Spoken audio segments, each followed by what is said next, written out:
ओम सजात्म स्वरूप परम गुरु शुद्ध चैतन्य स्वामी ने नमः।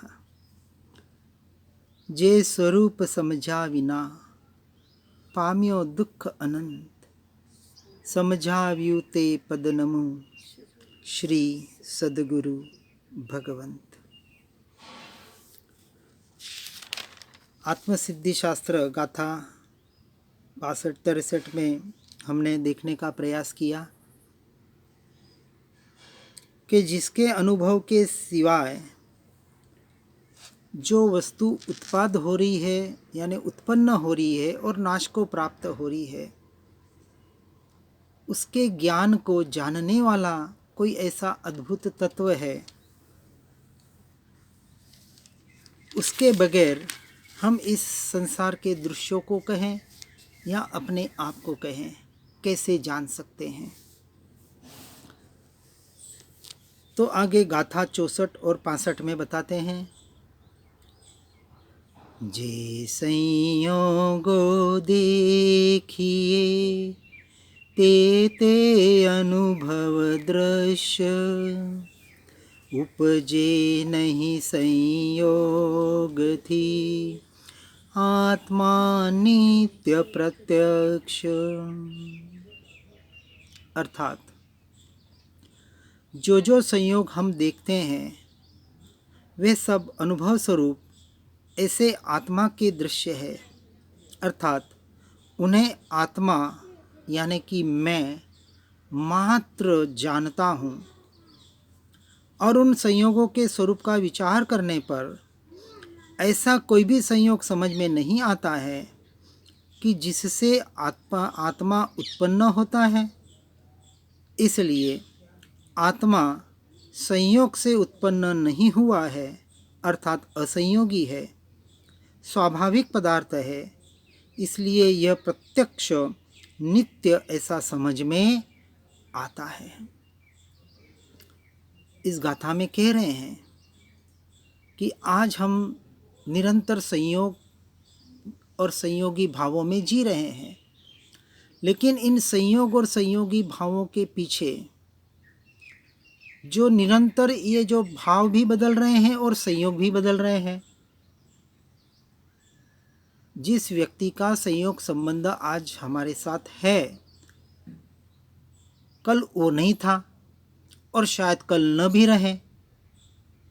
कौन पहले चला जाए जिसको हम मृत्यु कहते हैं, किसका नया जन्म हो रहा है, तो नए संयोग बन रहे हैं, पुराने संयोग बिछड़ रहे हैं।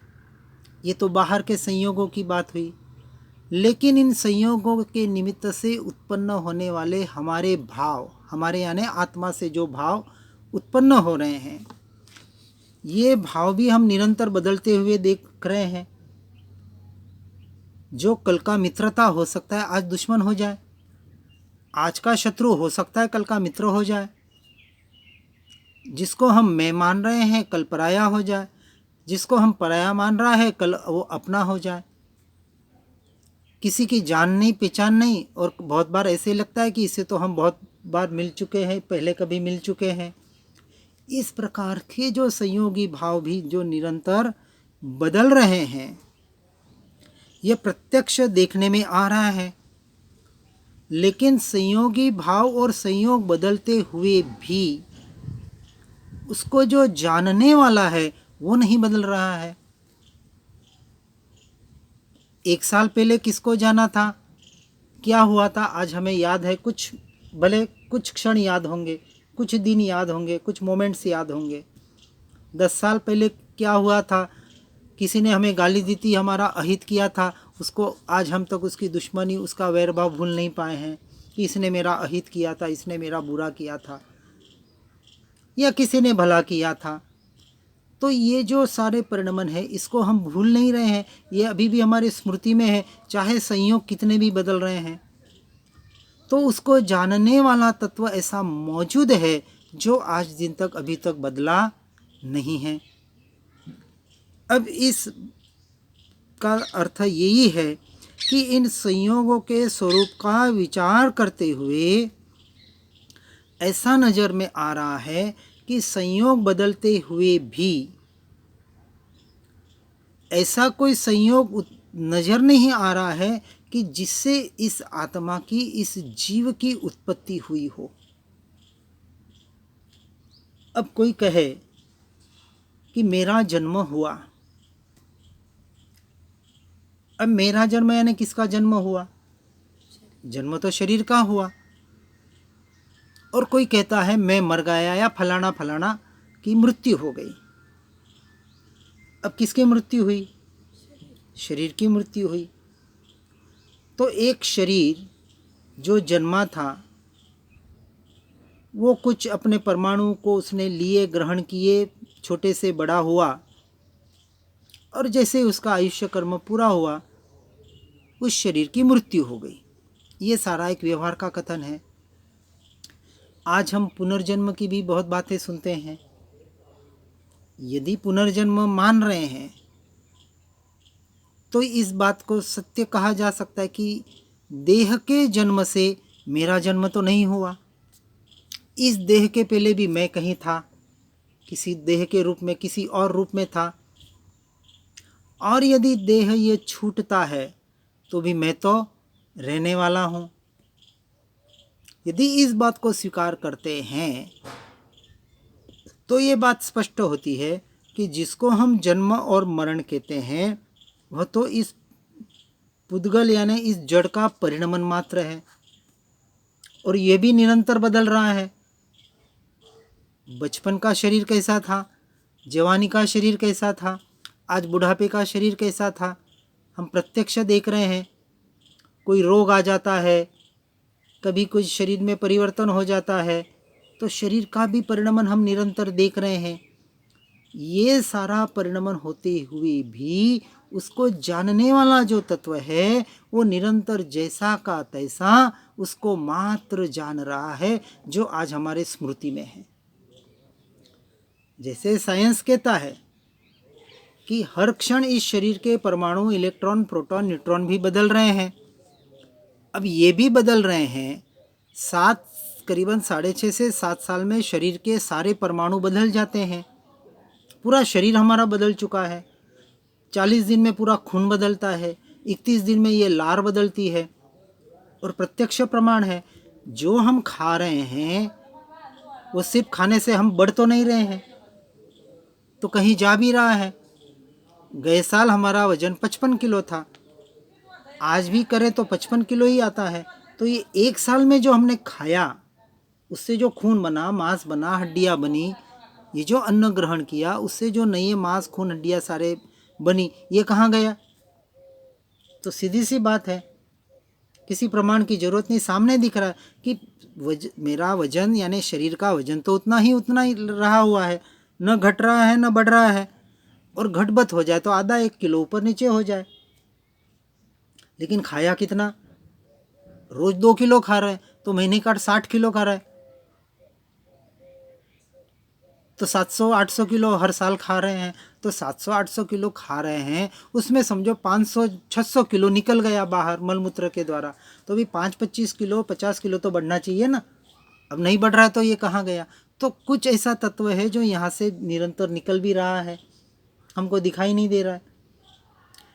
तो ऐसे सब निकलते हुए, आते जाते हुए भी उसको जो जानने वाला तत्व है, आज 10 साल पहले की बात हमें याद है, ये किसके स्मृति में है? परमाणु तो बुद्धि के भी, जिसको हम बुद्धि कहते हैं उसके भी परमाणु तो बदल गए। अब ये सारे परमाणु बदलने के बाद भी उसको जानने वाला ऐसा कोई तत्व है। हम गहरी नींद में होते हैं, सपना आया, इंद्रियां तो सोई हुई है, मन भी सोया हुआ है, गाढ़ निद्रा आई। अब जैसे दोपहर की नींद ली, 10 मिनट भी नींद आई, गहरी नींद आती है तो हम क्या कहते हैं? आज बहुत गहरी नींद आई, बहुत आनंद आ, फ्रेश हो गए। अब ये फ्रेश हुए, ये गहरी नींद आई या ये सपना आया, इसको जाना किसने? तो कोई तत्व मौजूद है जो उस इंद्रियां की शिथिलता में भी, स्वप्न की अवस्था में भी उस वस्तु को, उस चीज को, उस सपने को जान रहा है। तो उस बात को स्वीकार करना पड़ेगा। तो यह देखने में आता है कि आत्मा किसी संयोग से उत्पन्न नहीं हुआ, यानी कि मैं असंयोगी ऐसा स्वाभाविक पदार्थ हूँ। इसलिए यह प्रत्यक्ष समझ में आता है कि मैं नित्य हूँ, मैं अनित्य नहीं हूँ। यदि मैं अनित्य होता, जैसे बुद्ध परंपरा कहती है कि आत्मा अनित्य है, आत्मा हर क्षण बदल रहा है, यदि आत्मा ही बदल गया, जानने वाला बदल गया, हर क्षण बदल रहा है, तो कल जो बात हुई थी वह आज भी हमारे स्मृति में है। अब वो किसके स्मृति में है? भाई शरीर भी बदल रहा है, शरीर के परमाणु भी बदल रहे हैं, और आप कहें कि आत्मा भी बदल रहा है, तो फिर स्मृति भी बदल रही है, तो कल की बात आपको याद कैसे रह रही है? अरे कल की नहीं, आज 50 साल पहले की बात हमें याद है, ऐसे कुछ क्षण याद है, तो ये सारी किसके स्मृति में है? तो इस अपेक्षा से हम समझ सकते हैं कि आत्मा अनित्य, क्षणभंगुर या नश्वर नहीं है, वो एक नित्य पदार्थ है। अब इसके विस्तार में कहते हैं कि जो देह आदि संयोग दिखाई देते हैं वे सब अनुभव स्वरूप ऐसे आत्मा के दृश्य है, अर्थात आत्मा उन्हें सिर्फ देखता और जानता है, ऐसा पदार्थ यह मैं हूँ। जो क्रिया हो रही है 5 इंद्रियों की और मन के जो परिणमन हो रहे हैं, ये कर्म के उदय से हो रहे हैं, और मैं उसको देखने जानने वाला ज्ञाता दृष्टा ऐसा आत्मा हूँ। इस बात को किसी भी तरह से हमको स्वीकार करना ही पड़ेगा, आज करें, कल करें या अनंत भव की बात करें। इसके बगैर मुक्ति का या मोक्ष मार्ग के उपाय की शुरुआत नहीं हो सकती। उन सब संयोगों का विचार कर देखें तो आपको किसी भी संयोग से अनुभव स्वरूप आत्मा उत्पन्न हो सकने योग्य मालूम नहीं होता। यदि मैं आत्मा हूँ अपने आप को मान रहे हैं, तो मेरा जन्म नहीं है और मेरी मृत्यु नहीं है। इस बात का निर्णय हो जाए तो क्या हम मरने से अब डरेंगे? मरण भय निकल जाएगा, क्योंकि मरने वाला कौन है? शरीर है। शरीर भी अपेक्षा से मरने वाला है, शरीर भी कोई नष्ट नहीं होता है, शरीर के हर परमाणु मात्र परिवर्तित होते हैं। पंचभूत का बना पंचभूत में विलीन हो जाता है, इतनी सी बात है। तो ये मालूम होगा कि कोई भी संयोग आपको नहीं जानते और आप उन सब संयोगों को जानते हैं, यही आपकी उनसे भिन्नता है। और असंयोगिता अर्थात उन संयोगों से उत्पन्न न होना सहज ही सिद्ध होता है और ऐसा ही अनुभव में आता है। जो भी संयोग है, अब हमारे संयोग में क्या क्या आ रहे हैं? चेतन वस्तुएं भी आ रही है, यानी चेतन जीव भी आ रहे हैं, और अचेतन वस्तुएं भी संयोग में आ रही है। घर, गाड़ी, बंगला, जो अजीव तत्व है, जो अचेतन जड़ तत्व है, वो भी हमारे संयोगों में आ रहे। पैसा, धन, सोना, चांदी, ये सारे तो जड़ है, लेकिन ये शरीर भी जो संयोगों में आ रहे हैं, ये भी तो जड़ तत्व ही तो है। तो ये जब हम इनका देखते हैं कि कोई भी संयोग जो हमें मिल रहा है वो हमें नहीं जान रहा है। क्या आप किसी की आत्मा को जान पा रहे हैं? यानी आत्मा को तो कोई जान नहीं पा रहा है। तो हर जीव अपने से अपने को जान सकता है, लेकिन दूसरे को नहीं जान सकता। तो ये बता रहे हैं कि ये जो संयोग हमें जो भी मिल रहे हैं, जिनमें हमने मैं और मेरापना किया है, शरीर से लेके सारे बाहर के ये पदार्थ, ये कोई भी जड़ पदार्थ हमें यानी आत्मा को तो नहीं जानते, लेकिन आत्मा जो अनुभव कर रहा है उन सारे संयोगों को जान रहा है। कि शरीर का संयोग हुआ, माता पिता का संयोग हुआ, भाई बहन का, परिवार का संयोग हुआ, एक समाज का संयोग हुआ, इन पदार्थों का, धन, पुत्र, स्त्री, ये गाड़ी, घोड़ा, बंगला, दौलत, धन, संपत्ति, इन सब का जो भी संयोग हो रहा है, उन संयोगों को जानने वाला तत्व भीतर मौजूद है। अब घर को कहे, पूछो घर को क्या वो आपको जानता है? आप घर के मालिक हैं या घर आपका मालिक है? घर को आपकी चिंता है या आपको घर की चिंता है? हमें घर की चिंता है। घर तो अचेतन जड़ तत्व है।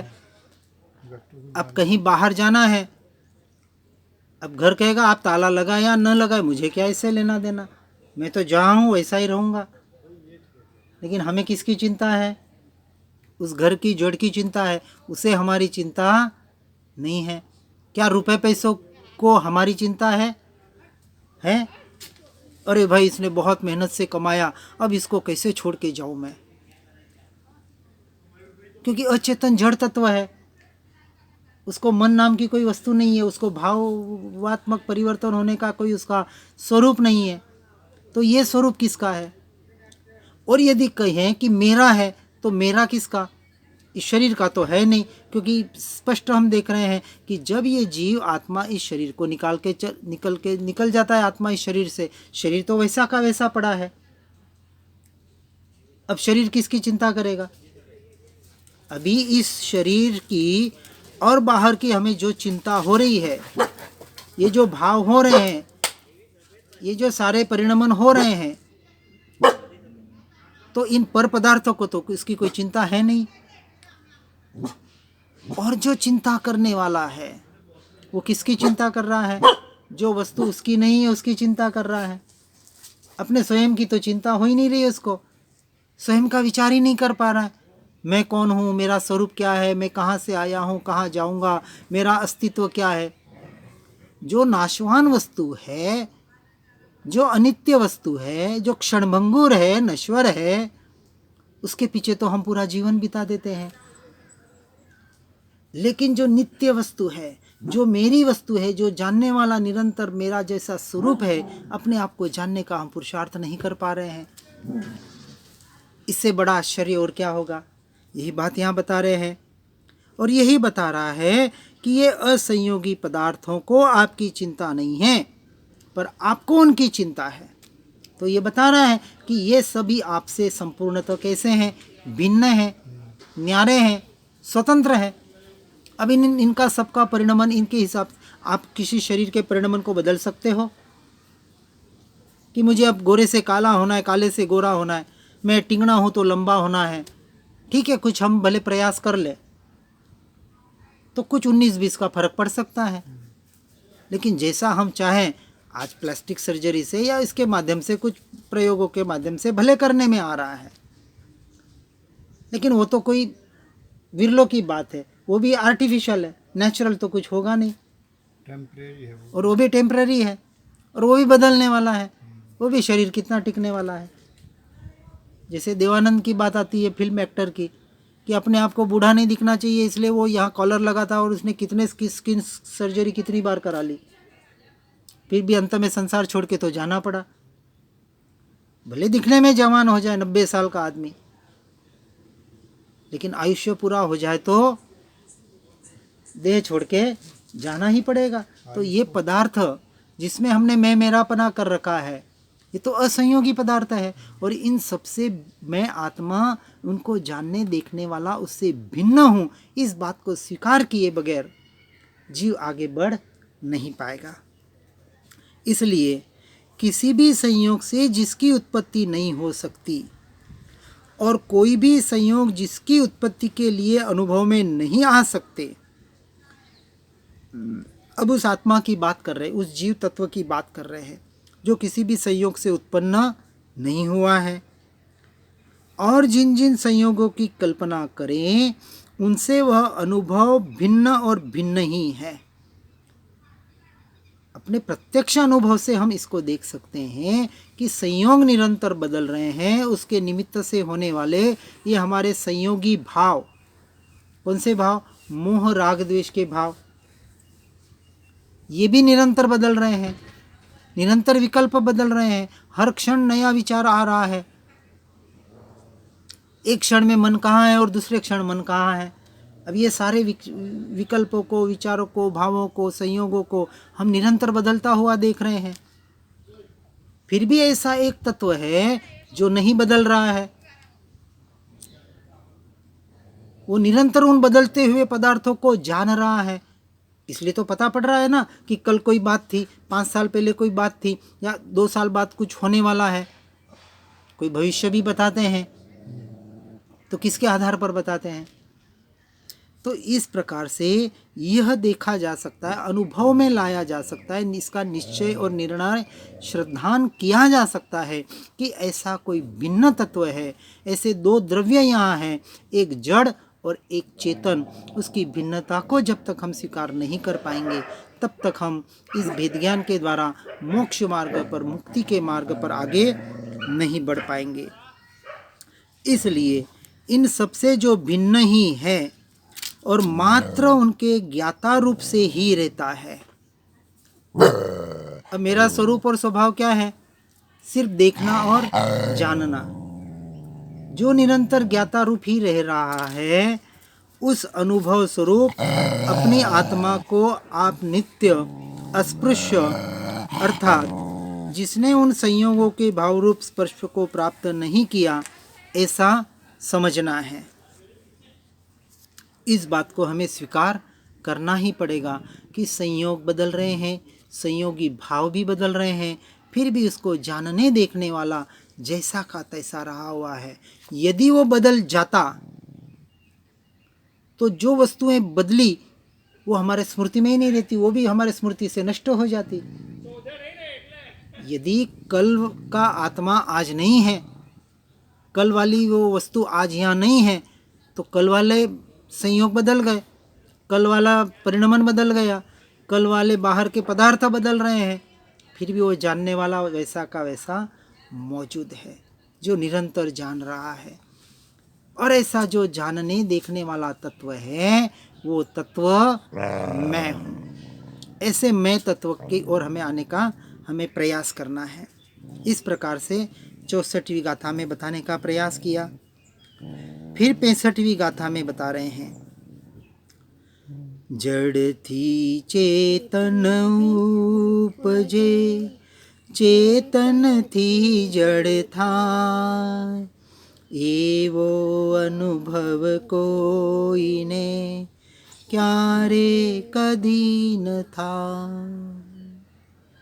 अर्थात जड़ से चेतन की उत्पत्ति हो और चेतन से जड़ की उत्पत्ति हो, ऐसा किसी को कहीं कभी भी अनुभव में आज दिन तक न आया है, न आ सकता है।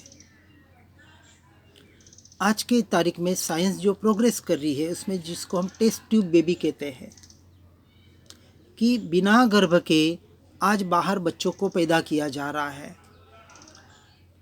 अब ये जो टेस्ट ट्यूब बेबी की बात जो आ रही है, इसमें भी क्या किया जा रहा है? ऐसे किसी जड़ पदार्थों के संयोगों से किसी जीव की उत्पत्ति हुई बताई समझ में आती है? नहीं आती है। आज एक रोबोट तैयार होता है, एक कंप्यूटर मोबाइल तैयार होता है, सारे वो के वो कार्य करता है जो एक आज ये देह करती है। सारे कार्य कर रहा है, वो सुन रहा है, देख रहा है, उसको स्मेल है, उसको बोल रहा है, स्पर्श का परिणमन कर रहा है, उसमें मेमोरी है, सब कुछ है। फिर भी वो जड़ तत्व है, उसको हम चेतन स्वीकार करेंगे? नहीं करेंगे। एक रोबोट तैयार कर लिया जाए, क्या उसको प्रत्यक्ष रोबोट को हम स्वीकार कर पाएंगे? तो नहीं कर पाएंगे।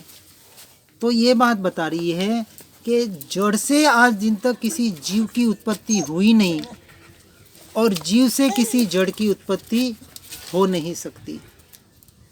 इस बात को स्वीकार करना ही पड़ेगा, क्योंकि हम देख रहे हैं टेस्ट ट्यूब बेबी भी जब बन रही है, उसमें स्त्री का डिंब और पुरुष का डिंब, दोनों का डिंब लिया जाता है। उसके बगैर वो टेस्ट ट्यूब बेबी भी नहीं बन पा रही है। आप ऐसे किसी जड़ पदार्थों को लेकर किसी जीव की उत्पत्ति करने की बात बता दें, साइंस भी आज दिन तक नहीं बता पाया, न कर पाया। तो ये बात स्पष्ट हो रही है कि ऐसे जड़ से कोई चेतन की उत्पत्ति और चेतन से किसी जड़ की उत्पत्ति हो जाए, ऐसा हमारे तो अनुभव में नहीं आ रहा है। और अनुभव में नहीं आ रहा है तो हम उसको कैसे स्वीकार करें? तो इस बात को यहाँ बताने का प्रयास किया जा रहा है। और ये प्रत्यक्ष हम अपने अनुभव पे, उदाहरण पर, ये बाहर संसार में जो आज परिणमन परिवर्तन हो रहे हैं, इसके आधार पर भी हम अपना निर्णय कर सकते हैं कि आज दिन तक एक रोबोट भले तैयार हो जाए कि जो अपने मनुष्य की क्षमता से कई गुना अधिक कार्य कर सकता है, कई गुना अधिक शक्ति से। आज ऐसी ऐसी मशीनरी हो गई है कि 1,000 आदमी का काम एक मशीन 1 घंटे में करता है। एक पहाड़ खोदना हो जिसको पहले 10-10 साल लगते थे, आज आपका 15 दिन में, 1 महीने में एक पहाड़ खोद के हो जाता है। ऐसी मशीनरी आ गई, इतनी शक्तियाँ उन मशीनों में हैं, सब कुछ है। एक रोबोट सारा जो एक इंसान काम करता है वो पूरा काम रोबोट आपसे कई बेहतर तरीके से और कई गुना अधिक शक्ति से काम कर सकता है। इतना सब कुछ होते हुए भी क्या आप उसे जीव मानेंगे? क्या उसे आप चेतन तत्व मानेंगे? नहीं। मशीन तो मशीन है, रोबोट तो रोबोट है। तो ये जो चेतन लक्षण जिसको कहा, जिसमें भावों की उत्पत्ति होती है, जिसमें भावों का परिणमन होता है, जो निरंतर देखने जानने का कार्य कर रहा है, जो निरंतर उन बाहर के पदार्थों को, परिणमनों को अनुभव करने का काम कर रहा है और उस अनुभव के आधार पर अपने भावों को परिवर्तित कर रहा है, ये प्रत्यक्ष देखने में आ रहा है। नहीं तो किसी रोबोट को या किसी कंप्यूटर को या किसी मोबाइल को ही हमको जीव कहना पड़ेगा। यदि हम शरीर को ही जीव मानेंगे तो सीधी सी बात है, क्योंकि शरीर के सारे कार्य वो मशीन कर रही है, लेकिन वो कार्य वो मशीन नहीं कर पा रही है जो ये जीव तत्व इस देह में रहकर कर रहा है। निरंतर देखने जानने का कार्य और ये भावों की जो अभिवृद्धियां हो रही है। तो इसलिए 2 प्रकार का भाव बताया, एक विभाव और एक स्वभाव। जब जीव अपने उपयोग को परद्रव्यों और परभावों से जोड़ता है, यानी मैं और मेरापना पर में करता है, तो वो विभाव रूप परिणमित कहा जाता है। और उसी उपयोग को, उसी ध्यान को वो जब अपने स्वरूप में, अपने स्वभाव में स्थिर करता है, उसका स्वीकार करता है कि मैं देखने जानने वाला ऐसा आत्मा, इस शरीर से भिन्न ऐसा कोई तत्व हूँ। ये बाहर के जो भी परिणमन है कर्म के उदय से हो रहे हैं और ये मेरा स्वरूप नहीं है, मेरा स्वरूप नहीं है, क्योंकि मैं इनसे भिन्न हूँ, न्यारा हूँ, स्वतंत्र हूँ। इसका जब निर्णय हो जाता है तो देखिए आपकी आकुलता, आपकी चिंताएं, जिसको आपने सुख दुख मान रखा है, धीरे धीरे सारे ये कषाय सारे अपने आप कम होते जाएंगे, ऑटोमेटिक कम होंगे। आपको कुछ उसके लिए करना नहीं पड़ेगा। मन बहुत भटक रहा है, अरे मन भटक रहा है, आत्मा तो नहीं भटका ना, मन का स्वरूप है, मन चंचल है, भटक रहा है, भटकने दो। कर्म के उदय से विकल्प आ रहे हैं, मन के परिणमन हो रहे हैं, यदि वहां से हटकर यदि आप अपने उपयोग को अपनी आत्मा में स्थिर कर ले, ज्ञाता दृष्टा रह जाए और अपने ज्ञान स्वभाव में आ जाए, तो जो सबसे बड़ी कंप्लेंट है कि हमारा मन भटकता है, हमें गुस्सा बहुत आता है, हम क्या करें? अरे जो वस्तु आपकी नहीं है उससे दृष्टि हटा दो और जो वस्तु आपकी है वहाँ दृष्टि स्थिर कर दो, अपने आप उसका काम रुक जाएगा और आपका काम शुरू हो जाएगा। कितना सरल काम है, इतना ही काम है। और इस बात को हमें थोड़ा गहराई से समझना पड़ेगा। हर जीव इस बात को सुनकर समझकर जड़ चेतन के वास्तविक स्वरूप और स्वभाव को समझकर जड़ के स्वरूप से हटकर अपना जो चैतन्य स्वरूप है ऐसे भगवान आत्मा पर निरंतर दृष्टि करने का प्रयास करे, पुरुषार्थ करे। इसी भावना के साथ ओम नमः। सुख धाम अनंत सुसंत चहि, दिन रात रहे तद ध्यान महि, पर शांति अनंत सुधामयते, प्रणमो पद तेवर ते जयते, हो प्रणमो पद तेवर ते जयते। ओम नमः।